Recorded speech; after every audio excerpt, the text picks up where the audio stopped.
Well, good morning. I understand that this is actually the first day of classes at Mount Union College. And as one who taught here for 36 years, I just have to say, yeah, it is. I remember how it goes. First day of class, no problem. Well, I'd just like to tell you, if you are new at Mount Union, that this old retired prof, he has a very special name here on campus. Yes, very special. And it developed because of something that happened on this campus some years ago, about many years ago. See, after you've been here for a long time, why then you may be asked to be the college marshal, the person who leads all of the seniors and faculty into the commencement program and so on. And so many years ago, after I'd been here for about 54 years, no, not quite that many years, but a long time, I was named the college marshal. Very fine. Now, the college marshal would just come in with just leading the faculty and the seniors in to the gymnasium where the commencement would be held. Now, most schools have what they call a mace, M-A-C-E, a kind of symbol that the marshal would carry, and usually it would be a rather large item. We didn't have one, but when I became the college marshal, became aware that there was a piece of wood in the historical room of the college library here at Mount Union.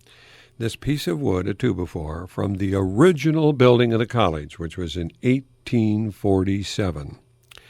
Wow! Let's use that as the basis of making a mace, of making this large symbol that the marshal would carry.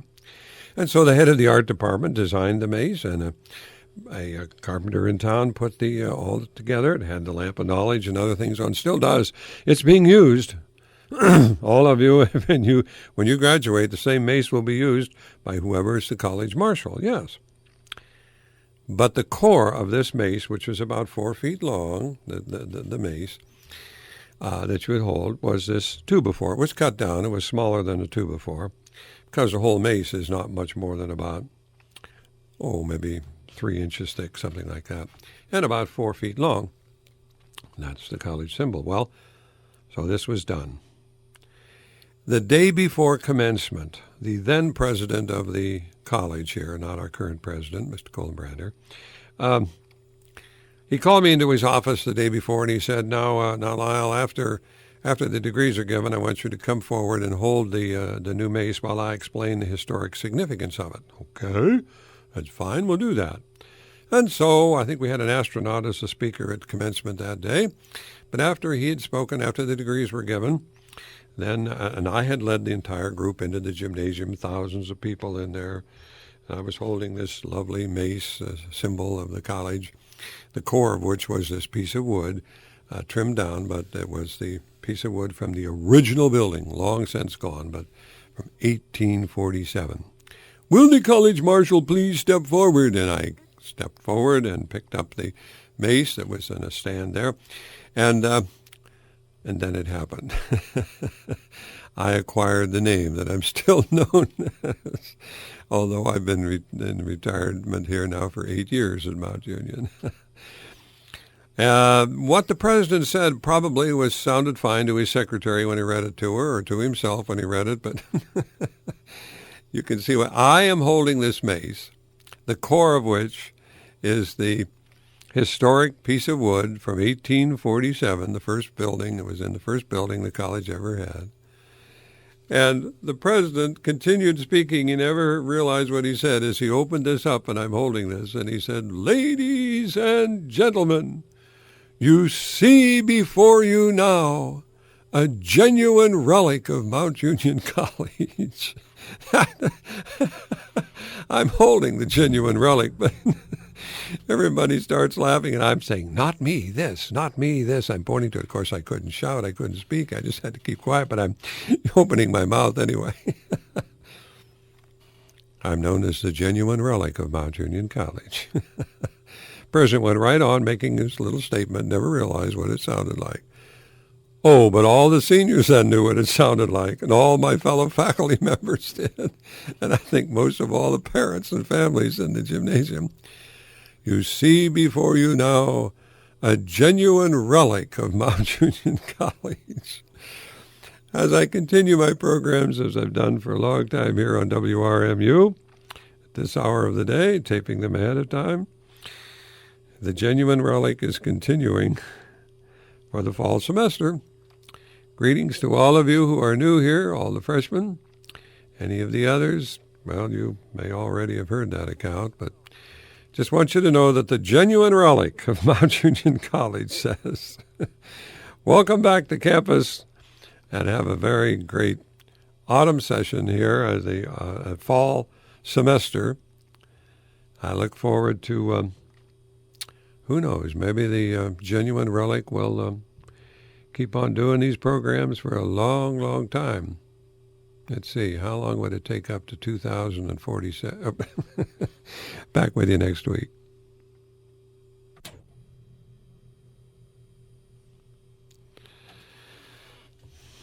Well, hello, and I'm thinking today of motivation. We have many new students on campus.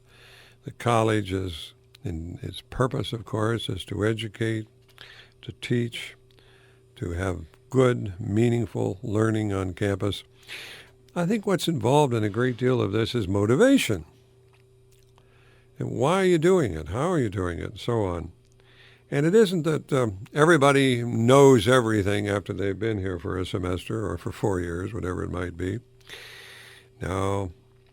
As an old-time English professor here on campus, I know that all my years of teaching, 36 years here at Mount Union, I could not just say, well, yes, we're way ahead, we've got everything accomplished. We kept on learning, both teacher and student, and I think that that's true.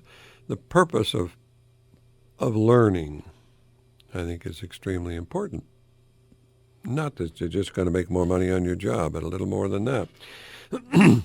The noted cellist Pablo Casals, when he was 84 years old, was still practicing on the cello 4 to 5 hours each day. He's 84 years old as this musical instrument. Why? Why do you spend all that time practicing? After all, he'd been internationally famous. He'd received all of the honors and so on. But I love what Pablo Casals said when someone asked him, why do you spend all this time practicing 4 or 5 hours each day at the age of 84? He said, well, I'm quoting now, I think I'm beginning at last to get the hang of it. You know, we learn, and there's much learning that has to be done over a period of many years. It's extremely important for all of us. Another English professor, a good friend of mine on another campus, Paul Williams, said that good writing, he thought, was an act of controlled daring. That is, you try to do something maybe with a little additional flair, a little something new in a different way. You know how to do the ordinary, but you want to try something else as well. And I think that's important too. Now, many years ago, the basketball coach at Indiana University, Bobby Knight, he was, a noisy fellow. He was very raucous at the games, a real tantrum thrower and so on. But what I admire him, remembering him most of all, you get to the point where, how would you respond to this? A reporter said to him once, I suppose when you're out recruiting potential Indiana University basketball players, you're looking for a player who wants most of all to be on a winning team.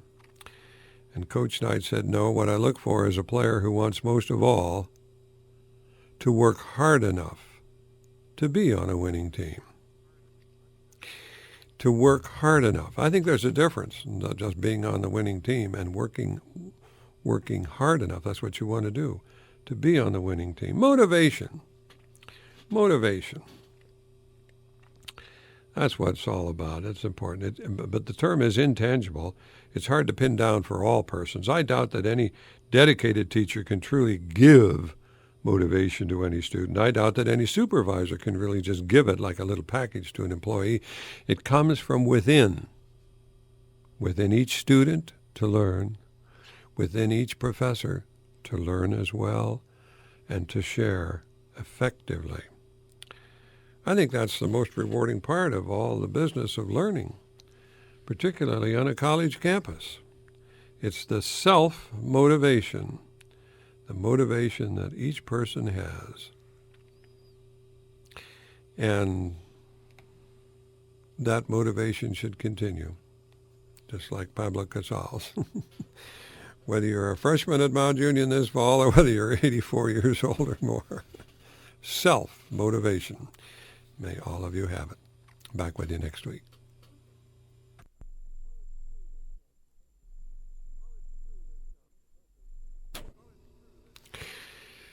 Well, it's true that people who've been professors here at Mount Union College sometimes encounter a little problem with the proper words. In writing a theme, for example, of freshman English, I had one. The assignment was to tell me about a book that you read when you were in high school. I remember that years ago, and this young man turned in a paper. He said, the book that I enjoyed reading the most in high school was an autobiography of Alaska. Well, that took care of that. See, it's the wrong. And I remember a young lady, and a theme that she wrote for me said that my grandmother always wore a turbine on her head. Now, turbine, is that the word? No, I don't believe it is. But see, you can get into the situation where you're using the wrong words. That can happen. Oh, sure, it can happen many, many times. And when you do have the wrong word, it can create a little problem with your grade on the paper on one hand, or with the understanding that any reader has of the whatever it is that you've written. But we should not always assume that that more words would help. It just doesn't work out that way. For example, down in Texas, one of the school administrators, in a letter to parents, said, our school's cross-graded, multi-ethnic, individualized learning program is designed to enhance the concept of an open-minded learning program with emphasis on a continuum of multi-ethnic, academically enriched learning, using the identified intellectually gifted child as the director of his personal learning with major emphasis on cross-graded learning. The main objective is to gain enlargement of respect for personal uniqueness, period. Well, now, that may have the right words in the right sequence, but I think there are far too many of them. I love the letter that a parent sent back to this administrator. Parent said, I've got a college degree, I speak 2 foreign languages and 4 Indian dialects. I've been to a number of county fairs and 3 goat ropings. But I haven't the faintest idea of what you're talking about, do you? Well, there it comes down. Do we understand? Or are we using the wrong word? Yeah, the autobiography of Alaska, the turbine on her head. Or are we using too many words? That can be just as bad. And of course, if that's the case, with both wrong words and too many words, then let's appreciate our language even more by using the right words and just enough to do the job effectively, whatever it might be.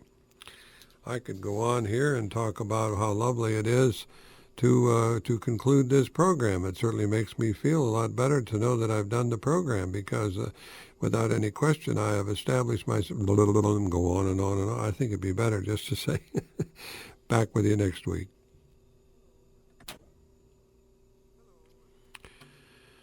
Hello, and I realize that if you've ever seen this fellow that's talking to you on WRMU, you find that he has a beard. Yeah, I've had it for a long, long time, and it's a white beard, and as a result, I can play Santa Claus pretty well. Do a good job with it. You know, most people who play Santa Claus have false beards. I'm not bawling them out or anything, but the beards start right under their nose and go clear down almost all the way down to the floor. What I do think about beards, though, is that they should be, well, they do create different impressions for all sorts of people, including the youngsters who are interested in Santa Claus. That can certainly be the case. I played Santa a few times. And some years back, after I had, a couple days later, a young man saw me and he ran over and he said, "Hey, you played Santa Claus, didn't you, down there?" I played Santa. It was probably a couple of weeks before Christmas. "Did you play Santa?" And I said, "Yes." He said, "Well, I've got a little preschooler who was there, and she's seen plenty of Santa Clauses, but she was so excited about you because and then he said, when I came home from work that night, she ran to the door and she was so excited." Now, what could a little preschooler be excited about? Santa Claus. Well, it was the fact that Santa Claus did not have to wear an artificial beard. He just wore his regular little beard. And the little girl who was aware of this just was so excited and said, "Daddy, Daddy, guess what? Santa Claus has a mouth." Never seen one with any kind of an artificial one. They talk right through it, don't they? Well, you see, that can be the case. And if it is, then we have to realize that how we appear can make a difference with everybody around us. That's true. They can make quite a difference, depending on maybe it is what you wear, how you wear, or whether you have a real beard. On campus, I know there are many. Either they've been there for a while or that they're being started up. That's one thing about them, that if any of them become Santa Claus, then Santa Claus will have a mouth. It won't be covered up with a fake beard. So keep that in mind. I think it just shows how appearance can make a difference. And I'll try to make another appearance back with you next week.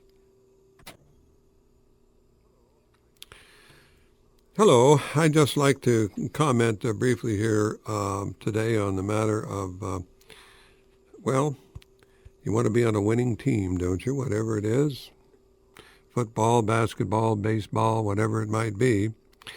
Could even apply to education. Some years ago, Bob Knight made a comment that I have found rather interesting. Bob Knight was the coach of Indiana University basketball team for a number of years. And I think it's true that what he was asked by a reporter was a, shall we say, a typical question. The reporter said to Coach Knight, "I suppose when you're recruiting players that you look for a player who wants most of all to be on a winning team." That he wants most of all to be on a winning team. Well, that sounds like a nice statement. It makes sense. You can understand it. But I think of Bob Knight's answer to him and its effectiveness for us. Remember now, the reporter said, "I suppose when you're recruiting players, you look for a player who most of all wants to be on a winning team." And Bob Knight said, "No. What I look for is the player who most of all wants to work hard enough to be on a winning team." You see the difference? Not just being on a winning team, but wants to work hard enough to be on a winning team. He was getting at, of course, a very useful point for basketball players, and I'm inclined to agree that it probably applies to students and professors all over the place. We want most of all, not just to be on a winning team, but to work hard enough to be on a winning team. You want to work that way. See, that's what it came down to. And I thought that was a very meaningful way of getting the point made. And to all, what is it we want most of all? To have something or to deserve the something? To have something or to want to work hard enough so that we can have it, whatever it might be. I think when we get to that little difference of the two there, it can make a great deal of of difference for our thought and our, well, shall we say, our personality even, as we try to figure out what's next. And I just think of that many times, what the coach at Indiana University said. What is it that you, if you're recruiting, that you want most of all? Well, most of all, you may want me to stop right now. If that's the case, will do. Back with you next week.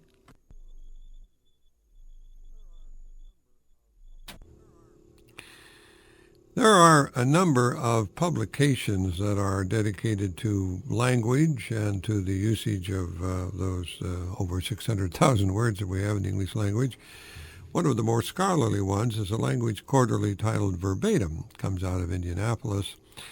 I have been privileged to subscribe to it off and on through a number of years. They have an article in one of their issues on cynical definitions and funny phrase books. Well, that might be something to think about. And so I'd like to share a few of the things with you in here. Just for example, to give you an idea, they quote from a book called A Cynic's Dictionary. It was published back in 1983. The author is Russell Ash, but just a couple of extracts here from 2 chapters gives you a feeling of the book that they're talking about. These words used in advertising, what do they really mean? Compact really means small. And economy size really means small. And medium size means small. How's that? And if they use the word save, it means spend. Well, also gentle and mild are 2 words that are used to mean ineffective. But you don't want to use that word, so use the other 2. And then from another chapter on the book, they say, for example, if you call yourself a writer, what you really mean is that you're an unpublished writer. And youthful, that's an interesting word here. Youthful really means old but infantile. So whether it's the number of years you have or the kind of personality you have, make a little difference there. Well, then some other terms here from another little book that Verbatim quotes. It's from a Dictionary of the Disenchanted. And it lobs material exuberantly, though indiscriminately, into the general target of the American life and politics, and this goes back in the 1970s when this book came out. But for example, the credibility gap, that's the growing suspicion that once in a while the administration may not be lying. How about another one here? We have foreign aid. This is maybe it has a grain of truth in it, all of these. Foreign aid, popularly defined as taxing poor people in rich countries for the benefit of rich people in the poor countries. Ooh, kind of bad. What is a pessimist? Well, according to this book, Dictionary of the Disenchanted, a pessimist is the same as an optimist, only he's better informed. And I think one of my favorites of all of these is the definition in this book, the Dictionary for the Disenchanted, of wisdom. What is wisdom? It's the recognition that things are worse than they were, but better than they are going to be. That's wisdom. Oh, my God. You can have all sorts of possibilities.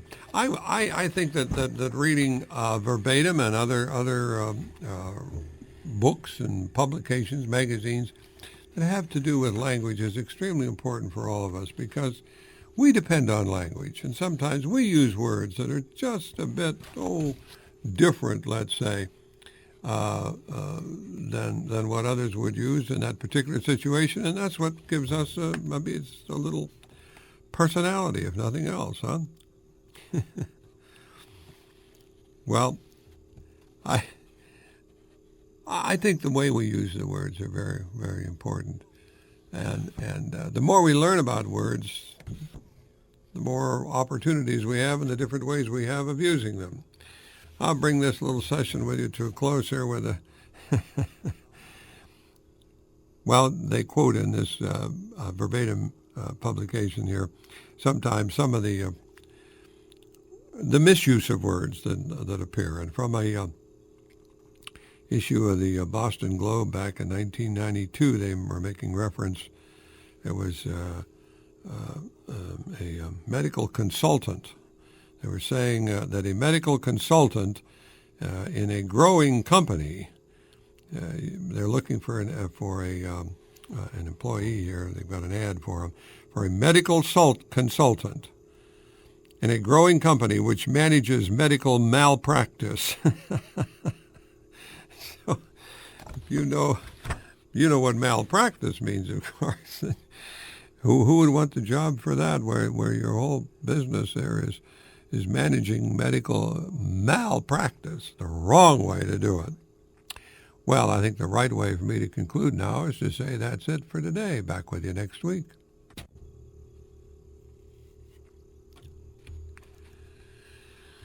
One of the books, I've had hundreds of books over the years. Old former professors, of course, have to collect books now and then, but one of my favorites is not a textbook. It's just a ridiculously funny book called The Phony Phone Book. And I just wanted to share a little bit of the book with you. For example, when you come to realize that for example, suppose everything in here has to do with phones. Suppose that you wanted to have a message, and so on the phone in case you're not there when the phone rings. And so here we have two suggestions here of very possible ways that you could leave the message. You may tittle, you may tattle. It's raining up here in Seattle. Put that on. Or how about, I'm waiting now to hear your voice here in Chicago, Illinois. Ridiculous, huh? Yeah, but fun. Fun in its own way, having to do, of course, with words, language. And here we have some other phone messages that are, as the book says, they are phone answers deliberately designed to discourage long-winded hangers-on. So if you happen to be wanting to hang up, see, here's one of the possibilities that you can do. It's another poetic approach to it. I'm about to sit down to my dinner, and I don't want my food to get cold. So avoid all superfluous verbiage as you tell me what has to be told. How about that? Or, my dishwasher's flooding the kitchen, and my cat is chasing my birds. My dog caught his tail in the ringer, so please don't use any long words. Kind of does the job. Says it rather effectively, I think. Finally, of those answers designed to discourage long-winded hangers-on, how about this one? Some burglars are smashing my windows, and at the back of my house is on fire. There are bats flying out of my chimney, so say quickly whatever you require.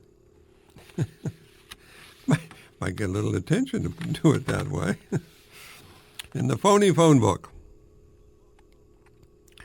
Yes. There are all sorts of possibilities that we might come in contact with language in the telephones. Now here's a ridiculous page which says, can telephones help overcome baldness? Well, that would be interesting, yes.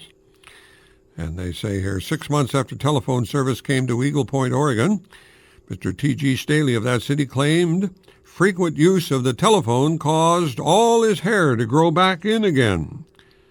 Oh, that's pretty nice. And the final note on this fictional thing, Pacific Northwest Bell generously agreed not to charge extra, though, for this service. So you see, they would get the hair back in, but they didn't charge for it. Oh, if here's an appropriate phone answer. They say it's a little bit what Groucho Marx might have said. Hello, hello, hello, hello, hello, hello. To start our conversation, I'll say hello, hello. But I cannot stay the livelong day, and surely I must go. But before I say goodbye, I'll say hello, hello, hello. You say, boy, this is a wonderful book here, this phony phone book. Yeah, it's got all sorts of possibilities. How about some final answers here? I know I've given you enough of this for a while, but suppose that this would be a phone answer you could use on the, on the George Washington's birthday. How about this? Today's the birthday of a man who never told a lie. I hope you'll now do likewise, or at any rate, please try. Another one. If they put your picture on a stamp, wouldn't that light up your lamp? And maybe on some money, too. If George could do it, why not you? Yeah, they got George Washington's picture on a stamp, don't they? Today is Georgie's birthday. He always told the truth. And bananas grow in Iceland. Are you phoning from a booth?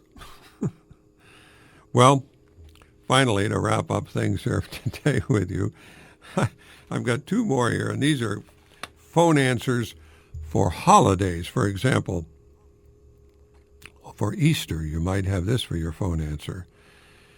There's a chicken in my garden that looks just like a bunny, but bunnies, they do not lay eggs. Explain that to me, honey. Are you calling to wish me a greeting because it's the day of the bunny? You're bringing me maybe a purple egg? Or, better yet, some lovely green money? Finally, a phone answerer might come up with this on Thanksgiving. This is the day to be thankful for all our blessings. In effect, like your thoughtfulness in phoning me, but not doing it collect. Or, to the phone I just came, wobble wobble, to listen to you, gobble gobble. Well, enough of the gobbling out of the phony phone book. Give you some ideas. I might be listening to an interesting little phone answer one of these days as a result. Back with you next week.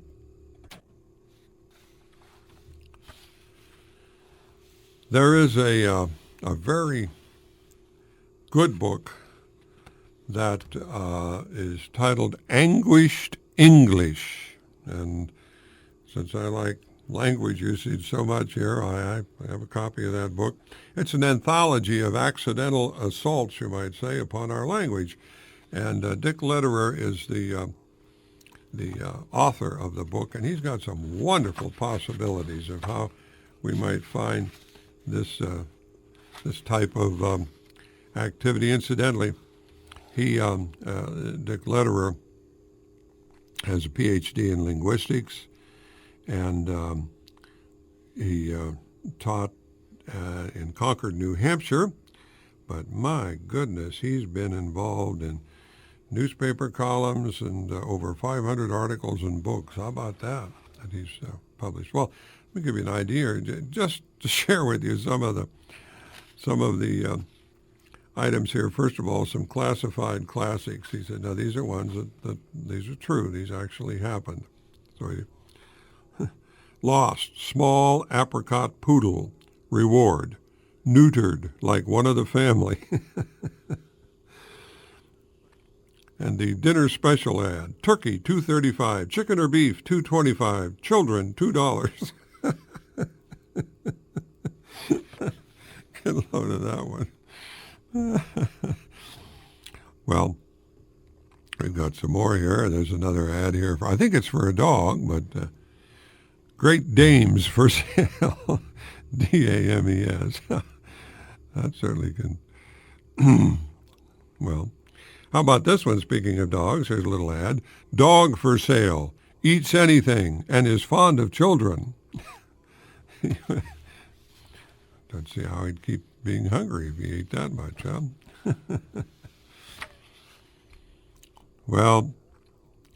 We have here also an ad for a 4-poster bed, 101 years old, perfect for antique lover.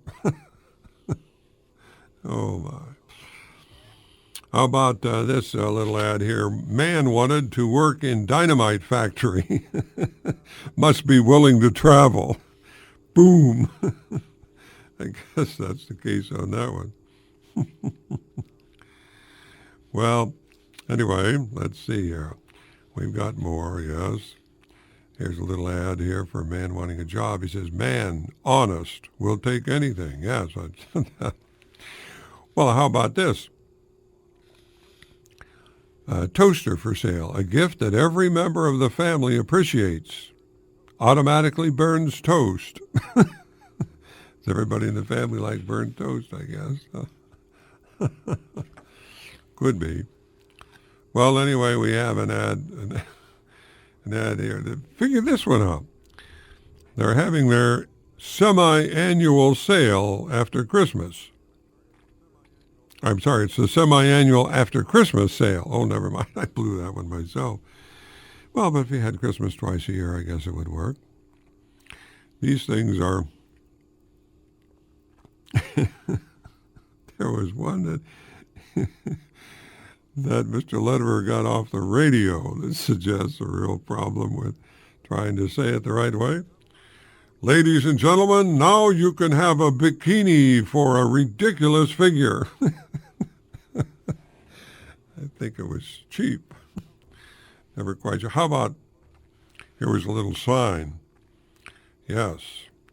A restaurant that was part of a gas station, and the sign says, eat here and get gas. Oh, my. Those things go on and on. But it does happen.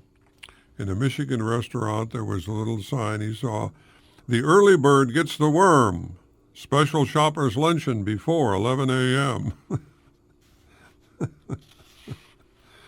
So it happens with all the way we use those 600,000 words. We need to do a good job. We need to have how about in the toy department of a big New York City store, we have 5 Santa Clauses, no waiting. Well, finally, in a funeral parlor, the ad, ask about our layaway plan. Oh my, this is, well, that's almost as bad in a clothing store. They had the little sign up, wonderful bargains for men with 16 and 17 necks. I think they meant the size of the neck. But be interesting to see somebody with 16 or 17 necks. Oh, my. Those do happen. On the back of the book, on the back cover, we have this statement here where at a court case, apparently, the attorney is asking the doctor who's being questioned, Doctor, how many autopsies have you performed on dead people? The doctor's answer, all my autopsies have been on dead people. Ooh, it's a good thing. It's the way it should be. Well, look, those are ways that we might not say it the right way.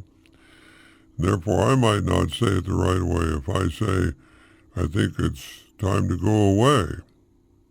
No. Well, if there's a scale here, I might go and away myself. Back with you next week.